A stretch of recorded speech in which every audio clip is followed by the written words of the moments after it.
Allah peduli dan memiliki rencana bagi bangsa Indonesia.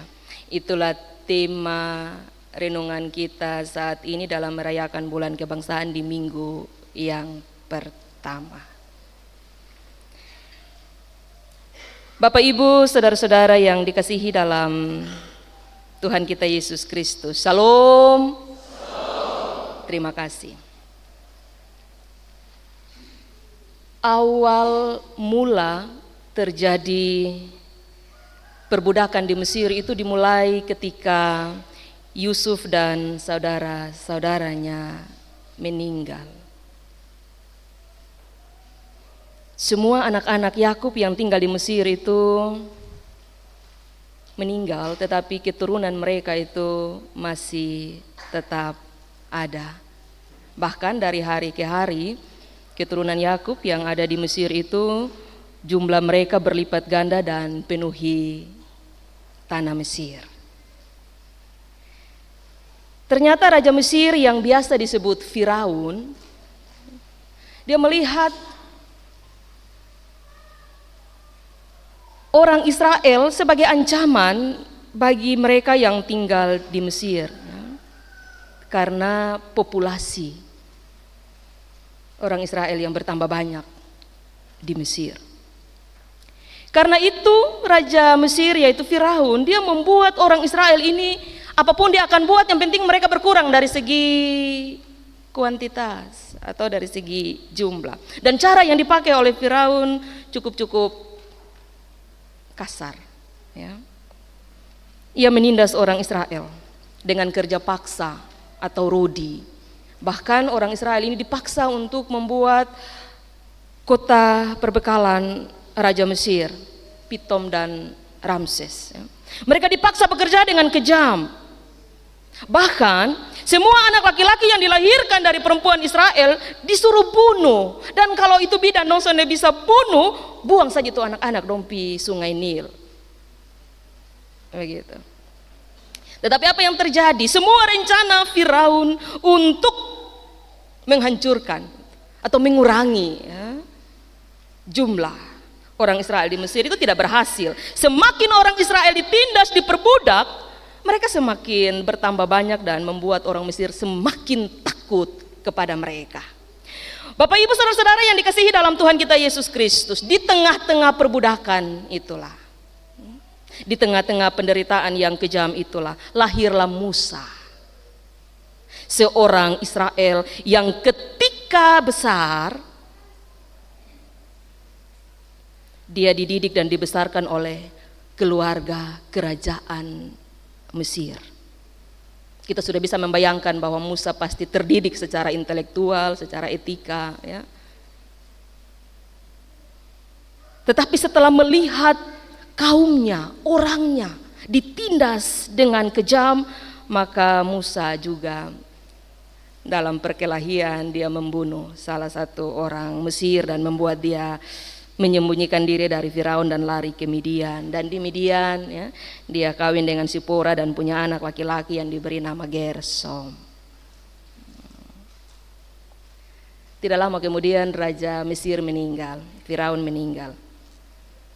Biar Raja Mesir meninggal, tetapi apa yang terjadi pada orang Israel? Bapak Ibu saudara-saudara sekalian, mereka tetap menderita, mereka tetap diperbudak, mereka tetap ditindas, ya.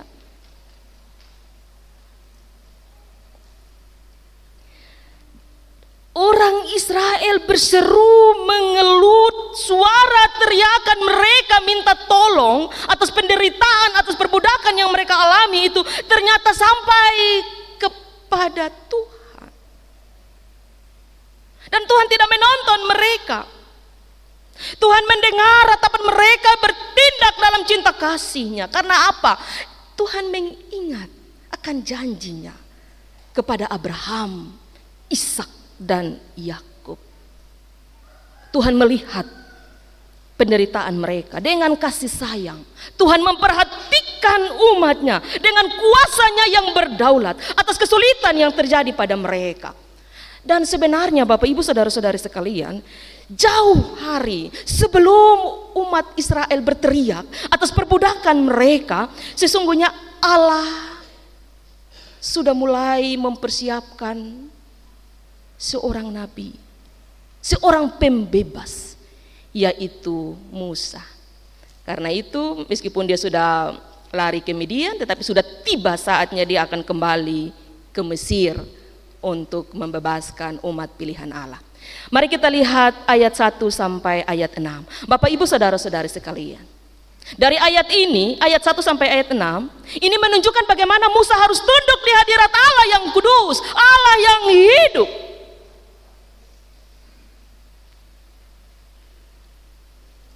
Dan benar, penyataan Allah kepada Musa adalah cara khusus yang Allah pakai untuk menyatakan dirinya kepada orang yang dipilihnya. Dalam pengertian, sebenarnya Allah sedang mempersiapkan Musa dengan baik, dan diawali dengan Musa harus merendahkan jiwanya. Dia harus tunduk hormat kepada Allah. Karena melalui penyataan Allah itulah Musa akan diperlengkapi untuk mengikuti kehendak Allah dalam dirinya, dalam pelayanannya, dalam pengutusannya, dan dalam masa depan bersama bangsa Israel. Kita lihat dalam ayat 7 sampai ayat 10. Bapak Ibu saudara-saudari sekalian, dalam ayat ini sebenarnya Musa diberi jaminan dari Tuhan bahwa apapun yang terjadi dalam memimpin bangsa Israel, Allah akan hadir bersamanya dan kuasa Allah akan menyertainya.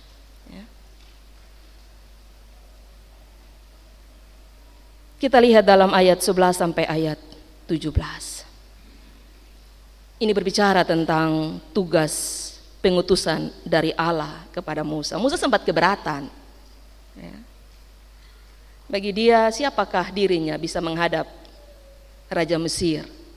Bagi dia tidak mampu. Tapi Tuhan bilang apa? Tuhan langsung jawab, aku akan menyertai engkau terus menerus. Bahkan setelah pembebasan itu, mereka akan beribadah bersama-sama dengan Allah di Gunung Sinai.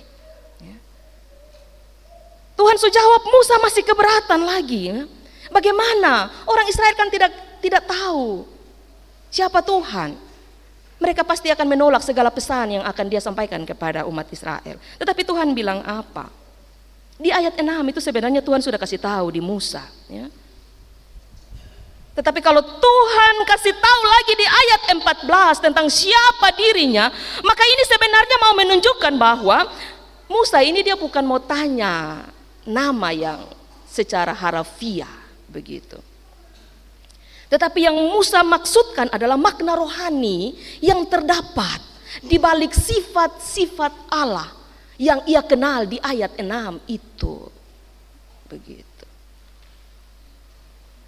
Dan Allah menyebutkan nama itu, menggambarkan kebenaran bahwa Allah hanya dapat dikenal kalau ia berkehendak menyatakan dirinya.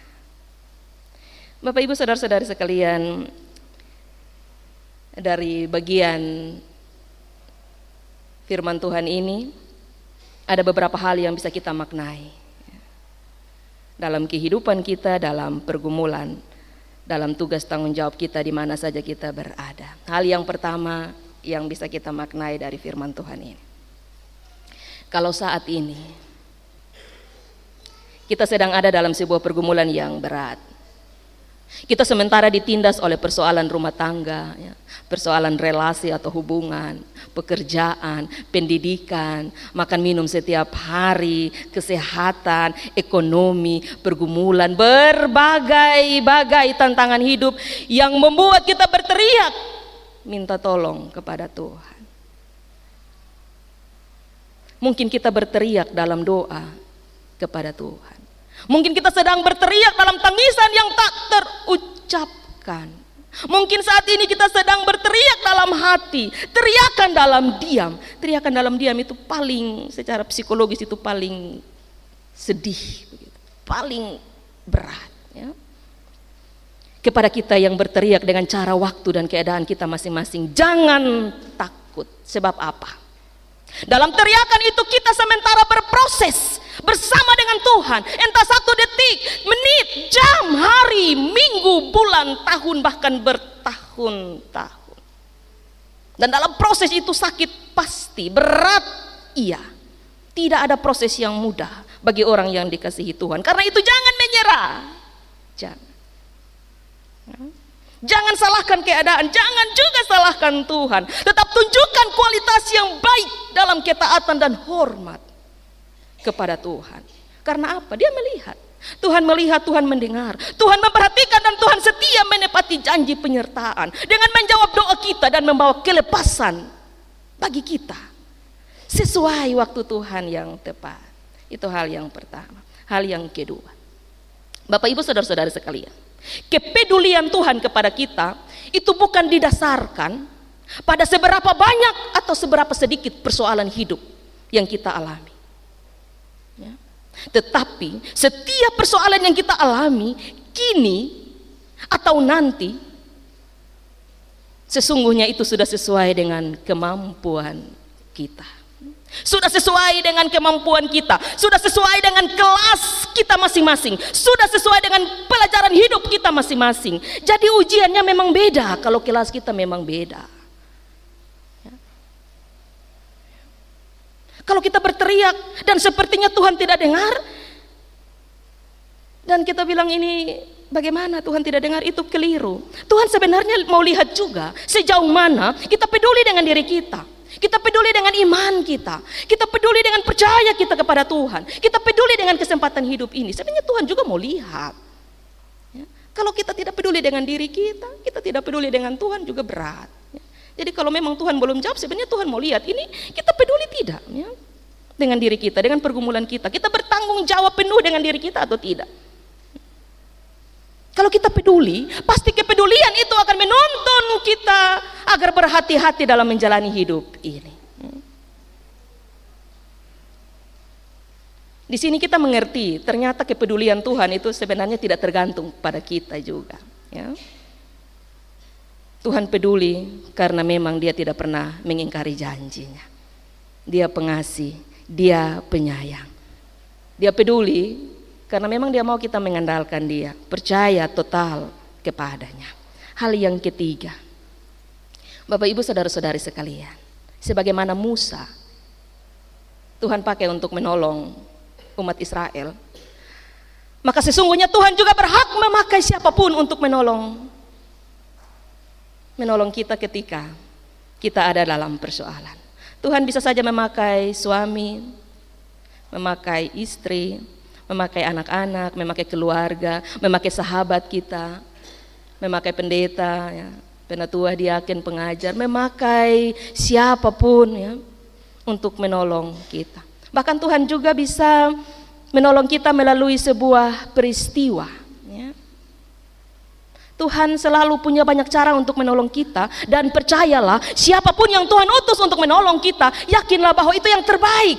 Ya. Yang Tuhan pilih untuk tolong kita. Tetapi kita juga harus berhikmat ya. Kita juga harus berhikmat untuk lihat kalau benar dari Tuhan, orang yang Tuhan pakai untuk menolong kita, pasti pendampingan yang diberikan itu sesuai dengan Tuhan mau. Tetapi kalau dia datang dan dia bawa nama Tuhan, tetapi pendampingan yang dia beri itu tidak sesuai dengan kehendak Tuhan, maka kita juga harus berhikmat untuk menghadapinya juga ya. Karena sekarang juga ada banyak penipuan dengan membawa nama Tuhan. Bapak Ibu saudara-saudara yang dikasihi dalam Tuhan kita Yesus Kristus, benar bahwa tidak semua hal kita bisa atasi sendiri, benar ya. Kita butuh orang lain untuk menolong kita, tetapi jangan tunggu orang datang tolong kita kalau kita ada dalam berbagai pergumulan dalam hal-hal tertentu yang sebenarnya kita bisa hadapi. Jangan remehkan kualitas diri kita juga, belajar untuk selalu mengasah ya, kemampuan mengelola setiap konflik melalui hal-hal kecil, belajar terus menerus setiap saat. Karena apa? Itu akan menolong kita ketika ada dalam kondisi yang sulit, dan akan membuat kita semakin mengerti maksud-maksud Tuhan di dalam pergumulan hidup kita. Hal yang berikut, Bapak Ibu saudara-saudari sekalian, Tuhan memilih dan mengutus kita menjadi hambanya dalam tugas kerja kita masing-masing, karena Tuhan tahu setiap kita punya potensi, punya kemampuan, punya sumber daya ya. Bahkan sejak dalam kandungan Tuhan sudah menenun kita ya. Mungkin kita punya pertimbangan tersendiri untuk melayani Tuhan. Seperti keberatan Musa kepada Tuhan juga. Mungkin saat ini kita punya pertimbangan tersendiri. Tetapi apapun pertimbangan dan keberatan kita, belajarlah untuk setia dan taat kepada tugas yang Tuhan berikan. Karena apa? Dalam kesetiaan, dalam ketaatan kepada Tuhan akan membuat kita lebih total melayani pekerjaan Tuhan di mana saja kita berada. Dan mungkin kita saat total melayani pekerjaan yang Tuhan berikan, kita belum melihat hasilnya. Tetapi jangan membuat kita putus asa. Karena memang mungkin hasil yang akan dinikmati mungkin bukan kita, seperti Musa dipilih untuk memimpin bangsa Israel, tetapi kan dia tidak masuk ke tanah Kanaan. Bisa saja anak-anak kita, keturunan kita, keluarga kita yang bisa menikmati buah-buah yang kita tanam. Tanam yang baik pasti menghasilkan buah yang baik. Hal yang berikut, Bapak Ibu saudara-saudari sekalian, bangsa Israel ini memang mereka belum sepenuhnya percaya kepada Tuhan, ya. Berbeda dengan kita. Kalau kita sekarang kan sudah kenal Tuhan dengan baik, semestinya kehidupan beriman kita harus jauh lebih baik dari hari ke hari. Jangan tunggu Tuhan bertindak dulu baru kita mau berubah. Jangan. Sesungguhnya dalam diri kita Roh Allah bekerja. Ya. Roh Allah bekerja untuk mengingatkan kita ini yang baik, ini yang tidak baik. Kalau sampai kita tidak percaya, ya, kepada Roh Allah yang berdiam dalam diri kita, maka disitulah letak kekerasan hati kita untuk memilih tidak percaya kepada Tuhan. Jangan tunggu waktu, jangan membuat kita menyesal di kemudian hari karena menolak Tuhan di hari ini, menolak tidak percaya kepada Tuhan di hari ini. Hal yang berikut dalam hubungan dengan bulan kebangsaan. Bapak Ibu saudara-saudari sekalian, bangsa Indonesia ini adalah bangsa yang besar, ya. Juga punya pergumulan yang besar. Persoalan silih berganti. Punya uang banyak juga, ya. Pemimpin juga bagus-bagus. Keamanan juga luar biasa bagus. Strategi kepemimpinan juga bagus, ya. Adanya berbagai bantuan, berbagai kebijakan, ya, kemajuan teknologi. Pokoknya semua yang kita alami di bangsa ini, semua berkat yang ada di Indonesia ini, baik sumber daya manusia maupun sumber daya alam, ya, semua bagus sekali, ya. Semuanya baik. Tetapi mengapa sepertinya kita belum hidup merdeka? Mengapa kita seperti masih ditindas? Di mana-mana masih terdengar suara minta keadilan, minta lapangan kerja, ada demonstrasi menuntut hak dan lain-lain. Sepertinya bangsa Indonesia saat ini sedang tidak baik-baik saja.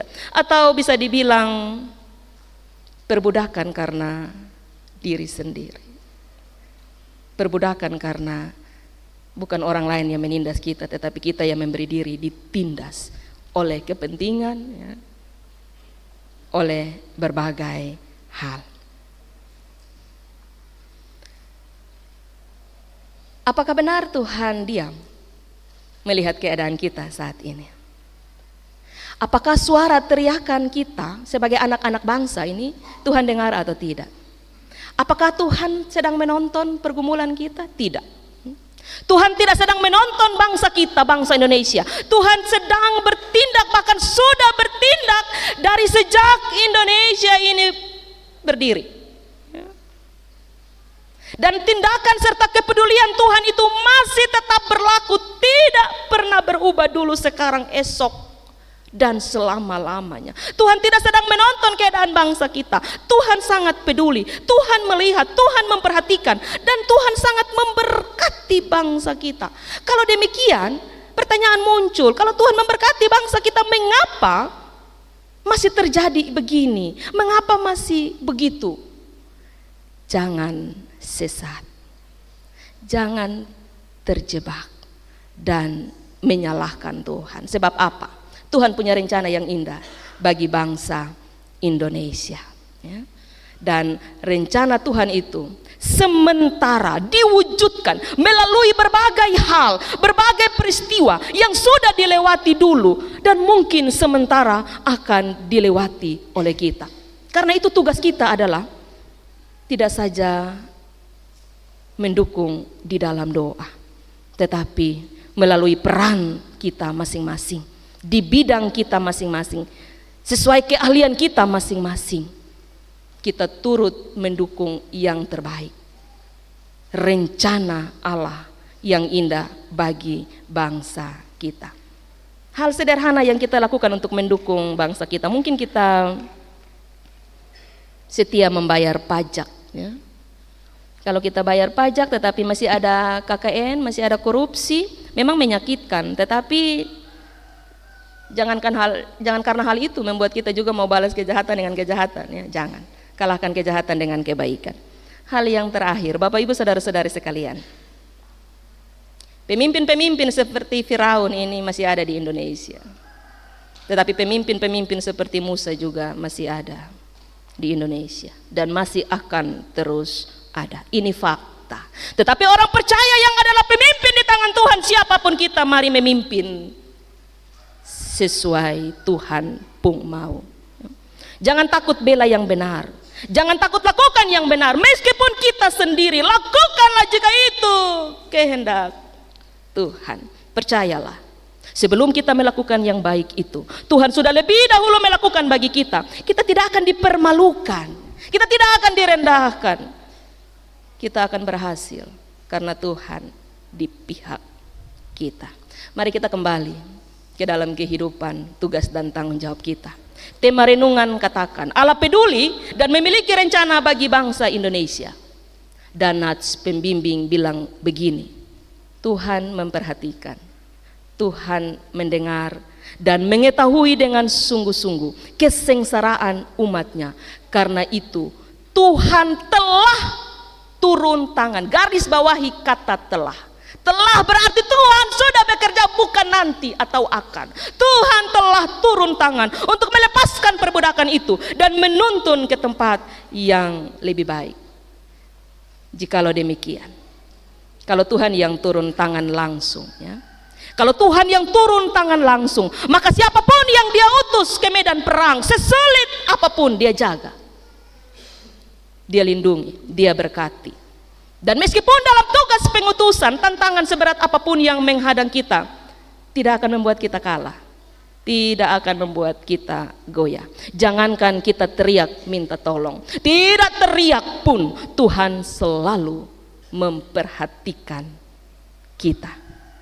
Musa seorang diri saja Tuhan jamin, bangsa Israel yang besar saja Tuhan jamin, apalagi saya dan Bapak Ibu saudara-saudari sekalian. Dia Tuhan yang sama, dia tidak pernah berubah, dia akan jamin hidup dan kehidupan kita. Kalau mau menikmati indahnya rencana Tuhan bagi kita, maka mari kita pulang, bikin hidup baik-baik sesuai Tuhan pemau, beri diri sungguh-sungguh untuk Tuhan pakai sesuai dengan kehendaknya. Firman Tuhan menolong dan memberkati kita. Amin.